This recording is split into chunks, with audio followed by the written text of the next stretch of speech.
Nem direita nem esquerda. Nacionalismo é a solução. Rubão presidente aí. Então, tem muita coisa do Rubão que eu gosto de ouvir. O Rubão é um cara com experiência. Ele viveu muito e ele acompanha a política e geopolítica há muitos anos. A gente fez uma live juntos até. Tem muitos pontos aí que a gente vai ter um discurso que a gente vai alinhar. Por exemplo, a questão do desenvolvimento da infraestrutura, margem equatorial. O Rubão é até um cara bem incisivo, até na questão de segurança pública também. Aí teve a hora outra que ele, na live que a gente fez, ele tava criticando o Bolsonaro, etc. Eu falei, gente, eu não tô aqui para defender Bolsonaro nem nada. Tô aqui para tentar falar para vocês, que era um live no canal nacionalista, o seguinte, que da mesma forma que eu consigo entender diversas das demandas que vocês possuem, e eu falo, pô, eu entendo isso, e acho que vocês estão certos em certas coisas, estarem preocupados, que os assuntos sérios do Brasil não estão sendo discutidos, eu peço para vocês que tentem entender também por que a tia do Zap, o tio do churrasco, o bolsonarista, às vezes não se preocupa tanto por esses assuntos. Tenta entender, talvez, por que esse pessoal está tão preocupado com a liberdade de expressão. Talvez vocês aqui da ala nacionalista, se vocês entenderem o que o pessoal está comentando, vocês até vão concordar com eles. E a partir do momento que você entende a dor do coleguinha, o coleguinha pode entender a sua dor. Porque tá para nascer uma turma mais coração aberto do que o bolsonarista. O cara, às vezes, ele votou no Lula a vida toda. 3, 4 fases de efeitos, falando mal do Lula, falando mal do judiciário, já virou herói. Virou herói, não, meu meio de união, o inimigo do meu inimigo é meu amigo, vamos nessa, vamos deixar o passado para trás. Porque o cara vê isso como problema central do país e ele quer resolver. Eu acho que se a turma nacionalista no Brasil parasse só um tiquinho para ouvir a demanda, eu acho que eles conseguiriam que o discurso deles e as preocupações deles fossem, assim, levados muito mais a sério pelos setores da direita. Muito mais. E eu falei com o Rubão, Rubão, o pessoal não entende aqui, porque é difícil lidar com um homem com 5 mil de testosterona. Aí ele deu aquela risada dele, né? Não se aguentou comigo. Não esperava uma resposta como essa. Mas o Rubão, querido, ele sabe disso. Até ele me mandou um beijo, um abraço primeiro, antes de até a gente fazer live. Como é que eu não vou gostar do Rubão? É isso. Mas tu acredita em candidaturas igual a do Rubão? Caras igual o Rubão, igual o 38, que vai tendo uma fama na internet, que vai tendo frase de efeito, incisivo. Esses caras vão conseguir chegar na política? Não vão num cargo de executivo. E aí que é um problema dessa turma, e até se tiver alguém que vota no Ciro Gomes aqui, é o seguinte, ó, o pessoal tá empolgado que o Ciro tá crescendo. Quando eu vejo a discussão dessa turma, você pega os próprios, até o Faro da Liberdade, direita de verdade, os caras esquecem que política é grupo. Beleza, coloca aí o 38, coloca aí o Rubão, vai entrar o Ciro como cabeça de chapa, né, presidente, mas e o resto? Essa turma, eles esquecem que existe o Congresso. Cara, vocês tinham que estar discutindo também o Congresso. Não adianta vocês ficarem jogando pedra, reclama, faz, acontece, etc, tudo mais. E aí? Qual é a bancada que vocês estão criando? Porque batendo de frente com o chamado centrão, você só tem a esquerda, que gira ali em torno do Lula, e a turma woke, e a turma do Bolsonaro. E tem a turma também ali do Novo, que é um movimento mais incipiente, mas tem uma bancada de 4 deputados. Sabe, tá assim, cara. Beleza, legítimo vocês quererem emplacar um presidente da República. E quem que vai auxiliar o presidente? Me referindo à turma do Ciro Gomes. Se ele for para ser um herdeiro do Brizola, quando o Jango estava lá, tinha um deputado dele, não foi o suficiente para tancar o que aconteceu em 64. Quem vai ser o Darcy Ribeiro de vocês? Quem que vai ser o Brizola de vocês da era Jango? Vocês precisam de uns aliados, né? Então, assim, a galera às vezes acha... É o realismo. O presidente da República sozinho não vai resolver nada. É uma figura importante, dá destaque para o próprio grupo que ele faz parte, mas ele precisa de um grupo. As pessoas têm que olhar para o Congresso com seriedade. Você tem que rechear o Congresso de pessoas alinhadas aos seus valores, ao seu projeto. E a turma não está prestando atenção nisso. Então, eu acho que esses movimentos, por mais que tenha hype de internet, etc., para cargo executivo, que é majoritário, cara, você não vai ter chance. Agora, se quiser começar uma campanha para ganhar notoriedade, chegar em 2026, pegar isso daí e mudar para um cargo do legislativo, que aí vem, né, 200 mil votos está eleito, 100 mil votos está eleito, a depender do estado até menos, aí beleza, você tem espaço, tenta aí, deputado federal, estadual, e vai entrando na máquina, colocando seus amigos, e é de boa, né? Acho que ninguém vai colocar os inimigos como assessores, né? Quem faz isso bem e tá fazendo isso meio que sem pressa é a turma do MBL. Porque se você parar para olhar, o MBL, ele não tem um candidato a presidente. O MBL não tem um candidato a governador. Mas o MBL entende que, irmão, a gente tem que estar na máquina. Porque cada pessoa na máquina são, no mínimo, 10 assessores bem remunerados. Porque tem a cota, né? Então, se você quiser botar muito assessor, vai ter que pagar pouco. Então, assessor bem remunerado, que é para o cara poder realmente se dedicar à política, viver, respirar política, bota ali uns 10, 12. Então, para cada cara que o MBL coloca na máquina, ele está garantindo o salário de 10. E o MBL vai querer que os caras trabalhem. Porque eles precisam trabalhar para o político deles ganhar mais destaque, mais votos, e quem sabe galgar o andar de cima. Se for vereador, vem para deputado estadual vem para deputado federal, quem sabe senador, outro cargo. Então tem que trabalhar. E esses assessores, por estar da máquina, pega experiência política, tem oportunidade de entender os pormenores do que está acontecendo, aparece que é notoriedade, e tem um salário para viver de política e fazer política. Então é importante. Um carrega mais 10, cada um são mais 10. Cara, é 180 mil, 200 mil, mais ou menos assim a cota, para contratar funcionário. O MBL vai colocar quem? Membro do MBL para assessorar ou vai colocar os inimigos? Então eles estão fazendo dever de casa. Então, falo para essa turma toda, 38 vai entrar, Albis, Rubão, irmão, vocês precisam ocupar cargo legislativo. Tem um grupo político. Reclamem do Bolsonaro, mas a máquina do Bolsonaro tá aí. Só deputado federal, o maluco meteu, assim, mais fiel a ele, 70. Tanto que a bancada do PL começou com 100, tá com 92. Porque muita gente do PL Centrão foi saindo do partido. Até isso ele tá conseguindo fazer, né? Pegar os caras que não é tão alinhado e começando a botar para correr. Daqui a pouco é capaz até de tomar o PL. Ele tem mais, né? O Bolsonaro tem mais, porque tem os caras de outros partidos. Você tem Derrite era do PP, mas era Bolsonaro. Aí ele mudou pro PL depois. O Zucco, que hoje tá como líder de oposição, o Zucco estava no Republicanos. Isso. O acordo foi, o cara que era do PL raiz foi pro Republicano e o Zucco foi pro PL, para poder sair antes da janela partidária. Então teve gente. Não, então, ele tem muito mais. Tem o Diego Garcia, que tá no Republicano, que já estava eleito, já estava em 2018 eleito, né, pelo Paraná, auxiliou o Nadalim. Entendo e concordo contigo. Realmente, pensar na política tem que incluir esses fatores. Agora, não é um certo romantismo do movimento de 2018, não, onde Bolsonaro não tinha ninguém, não tinha grupo, não tinha nada. E esses caras acabam acreditando que é possível fazer isso Bolsonaro novamente. Já tinha um grupo, tinha muita gente. Pequeno, mas tinha. A política daquele momento girava em torno do Facebook. Toda a quantidade de páginas de direita unidas apoiando o movimento de Bolsonaro, os canais de direita, a Carol de Tone, o Felipe de Orleans Bragança, a Bia Kicis, eu conheci antes de serem eleitos na época do Terça Livre. Estavam lá.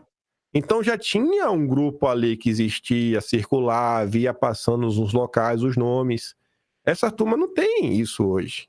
Isso foi acontecendo, foi uma construção que foi indo, ano após ano. Direita Minas, né? Direita Minas, Nicolas já era vereador em 16. São Paulo. Pois é. Já tinha vereadores em 2016 desses movimentos. Eu não sei se o Nicolas já era vereador em 2016 ou ele foi eleito em 2020. Mas o Nicolas, ele, independente de ele ser vereador ou não, ele já existia. Independente de ter cargo ou não, ele já existia. O Nicolas foi eleito em 20, né? Foi aí, foi eleito em 20, mas ele já existia. Não, foi antes, é isso que eu tô falando. Mas ele já existia. Aí que tá o ponto. Eu conheci o Nicolas como figura pública dessa época. Entendeu? Então assim, ó, olha o próprio Nicolas, que é em termos de votação, foi o mais votado de 2022. Mas até ser eleito, olha o tempo de militância, de trabalho, de falar, de fazer uma coisa, fazer outra, e não veio para a presidência da República. Foi lá com a turma dele, foi crescendo. É um trabalho, bicho. O próprio Bolsonaro foi deputado 7 vezes. Não é assim, é grupo, política é grupo. Por isso que o Centrão é tão forte. O Centrão não só tem um grupo coeso, como o Centrão já colocou tanta gente na máquina que pra tirar dá trabalho. Dá trabalho. Sim. E não tem como governar o Brasil hoje sem essa galera. Não, então, toda vez. Quando o Bolsonaro rodava o Brasil em 2017 e ele movimentava aquela multidão, aqueles elos de conexões nos estados, aqueles caras todos foram. Boa parte foram eleitos em 2018 junto com ele. Então, Isso. quando ele ia pra Paraíba, quem recebia ele na Paraíba e movimentava e organizava aquela recepção do Bolsonaro, aquele movimento político, era o cara do Bolsonaro na Paraíba. Mesma coisa no Ceará, mesma coisa em Minas e por aí vai. E esses movimentos direita Minas, que era muito forte, e outros, que já não existe mais, né? Porque os líderes do movimento viraram deputado e são deputados bolsonaristas. Então, o projeto é o Bolsonaro, não é mais aqueles movimentos. E, de fato, o Rubão não tem isso, o Farol da Liberdade, os irmãos Weintraub não tem, e o 38, nem sei se o 38 quer, né? Mas também não tem, né? Se quiser, também não tem. Mano, Walter, Nicolas eleito em 20, né? Aí, tá vendo? É. Tô dizendo, pô. É porque em 2020, aí 2022 ele já é o mais votado, né? Isso, Pra deputado. isso. Aí você vê, é um trabalho. Mas o cara tá aí na pista, já tava lá na internet, já tava lá, tem um vídeo dele que é dentro da universidade, eu não lembro o que é que ele fazia. Porque depois tem outro que ele fazendo uma pergunta no púlpito, tá com a mochilinha, tipo daquelas de saco na costa. Então assim, tem tempo, pô, na pista, uma galera. O pessoal quer chegar agora, direita de verdade. Tá bom, mano, direita de verdade então. Elege aí os teus candidatos primeiro. É. Cara, porque o Nicolas tem 28 anos, né, cara? E com 28 anos, ele foi eleito só em 2020, né? Então, 2020 ele já tinha 23 anos. Mas ele já vem desse movimento, o Kim Kataguiri no MBL. Pra eu não deixar passar o MBL que você citou, você falou que o MBL não tem candidato para governador, não tem candidato para presidente, não tem candidato para prefeito. Não tem porque ele não tem partido, né? Então, provavelmente, assim que eles tiverem partido, eles vão ter também. Sim. Então, eles não têm muito espaço.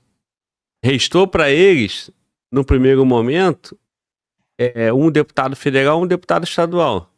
Arthur e Kim. E um vereador, né? Que era o Holiday, né? Isso. Beleza. Só aqui, você tem um potencial de uns 40 assessores. Isso. E aí você já bota o movimento. Esses caras Ele que... era um dos chefes de gabinete do Kataguiri, Rubinho Nunes. Isso. Eleito vereador. Depois mas que ele aí voltou ao MBL. pulou o muro, né? Pulou o muro. Mas depois, veja como ele soube utilizar o espaço, o MBL usou sua estrutura e colocou como vereador. Isso. Não, perfeito. Então, aí agora, quem disputou o vereador, que foi o Renato Batista e a Amanda, já tinha uns cargos de assessores, provavelmente, né?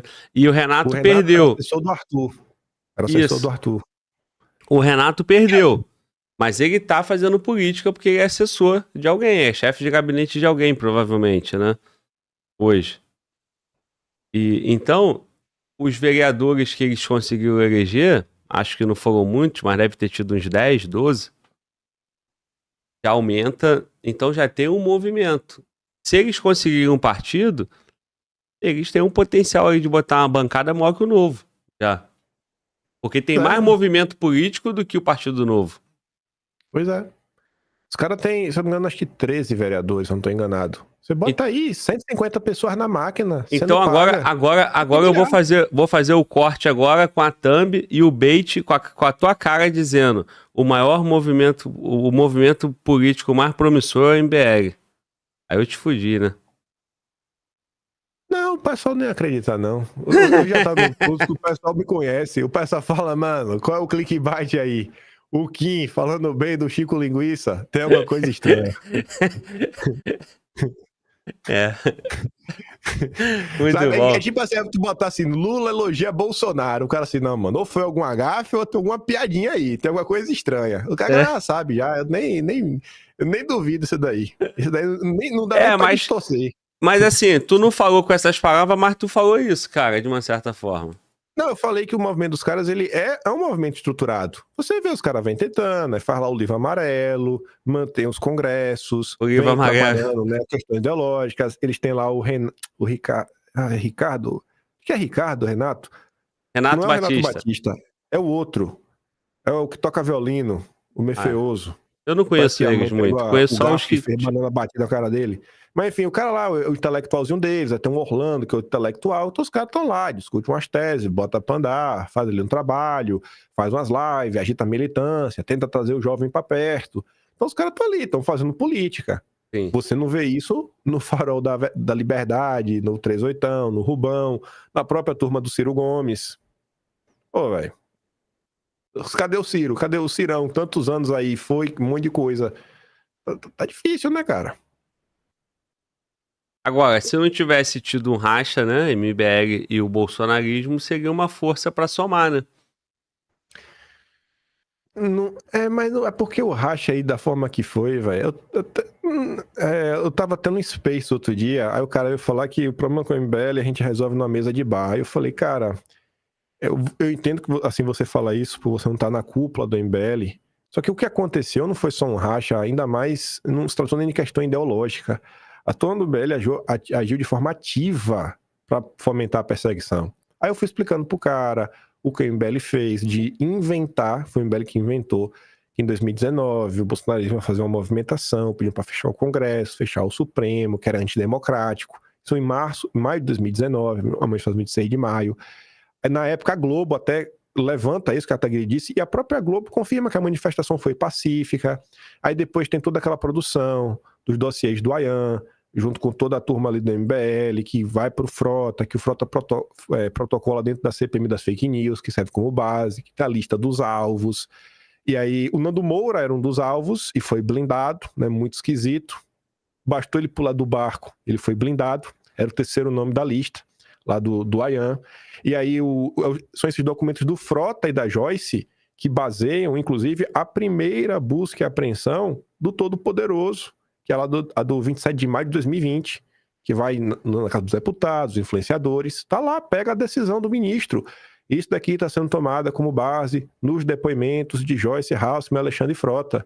E o Joyce e a Frota já tinham assumido publicamente que estavam utilizando os documentos do Ayan, e o próprio Luciano Ayan, em entrevistas diversas por Pedro Zambarda, no Diário do Centro do Mundo, explicando, não, matéria que eu estou fazendo, estou aqui auxiliando a Joyce, estou aqui auxiliando o Frota. Então, não é uma questão mais de ideológica. O MBL agiu ativamente para colocar pessoas na cadeia, que foi o que acabou acontecendo. Então, não tem, na minha parte, não tem possibilidade de, não, vamos ser amigos, vamos dar as mãos, vamos resolver. Tem, cara, o que vocês fizeram, sabe, não dá, simplesmente não dá mais de jeito nenhum. Vocês agiram para perseguir pessoas. Essa é basicamente minha única regra de sentar para conversar com a pessoa. Você é a favor de perseguição? Você é um perseguidor? Não. Então converse com você. Você pode ser um comunista, um pessoalista, o que quer que seja. A gente pode conversar. Mas perseguir seres humanos, sabe, como se fosse um objeto a ser caçado e destruído, não dá, velho. Para mim, você não tem. É tirar a humanidade da pessoa. Você não é mais um ser humano. Não dá para aceitar uma coisa como essa. Não dá, não dá. Colocar na cadeia opositores políticos. Ah, mas não sabia que o que a gente ia fazer ia acontecer isso. Não sabia. Fomentar uma comissão parlamentar de inquérito, dando ares de que existe algo ilícito. O MBL, que tem canal no YouTube, todo mundo ali tinha. Aí chega a Patrícia Campos Melo. O governo colocou 1.447 anúncios no Terça Livre. Tu tem canal no YouTube, Glauber. Quanto é 1.447 anúncios? Não dá R$10 hoje em dia, que tá mais caro. Na época, Glauber, foi R$4,28. A AdSense. O MBL pegou aquilo ali pra falar que era lavagem de dinheiro. Pô, mano, tu tá no YouTube. E depois o presidente da Google, o Fábio Coelho, lançou uma nota formal. Ó, foi R$4,28. Quer criticar? Critica. Não, e outra coisa. Esse livro foi comprado por R$4. Rapaz, se vende barato, viu?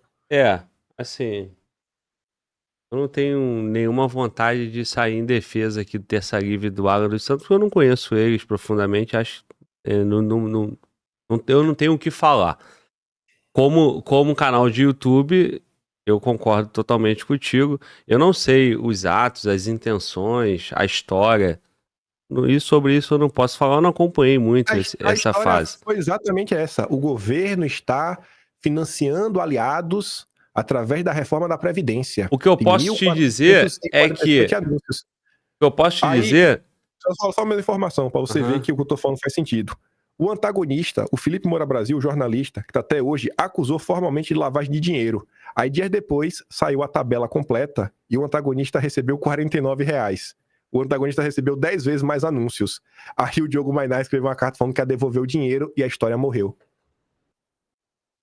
Então, mas esses anúncios, pelo que eu tô entendendo, é esse anúncio AdSense, né? Que enquanto eu tô falando, o anúncio aparece. Nós não temos nenhum... A gente não escolhe, a gente não sabe quem tá passando ali. Então, se eu recebo dinheiro do governo nesse anúncio, eu nem sei, porra. E o Terça Livre também não sabia. E o antagonista também não sabe. E a Jovem Pan e a Revista Oeste também não sabe. Agora, os anúncios que vem pela Secom, direcionado para canais, para Globo, para Folha de São Paulo, para Estadão, o UOL e qualquer outro, é outra história. Pois é. Então, assim, agora, o que eu lembro na época é que o Terça Livre tinha muita audiência e era muito superchat, assim como o MBL também tem lá muito superchat também. Aí vamos lá, vamos parar pra pensar. Então estavam lavando dinheiro por superchat. Porra, que lavagem de dinheiro é essa que perde? 30% de comissão pro YouTube. Porque o superchat tem... O YouTube fica com 30%. Isso. Fora, você vai ter que emitir uma nota fiscal no final, porque o Terça Livre era um CNPJ... E ele fatura quanto uma empresa, quanto o Google. Então, provavelmente, ele emitia a nota fiscal. E ele paga imposto em cima do faturamento dele. Então, ele paga uma comissão de 30% mais imposto. Cara, tem lavagem de dinheiro aí mais barata, né? E normalmente fazem lavagem de dinheiro mais inteligente do que canal no YouTube. Então, é uma narrativa que, ao meu ver, não faz nenhum sentido. Até por conhecer como é que é a operação aqui no YouTube. Não faz sentido. Pois é. Não faz sentido pro Terça Livre, não faz sentido pro MBL, não faz sentido pra ninguém. Agora... Mas vai explicar pros caras. Tinham pessoas que dão muito dinheiro. Sim, tem isso no Terça Livre, tem isso no MBL, tem isso em qualquer canal que tem uma comunidade forte, ué. E é isso. Bom, Mano, Val, temos superchat? Ô Kim,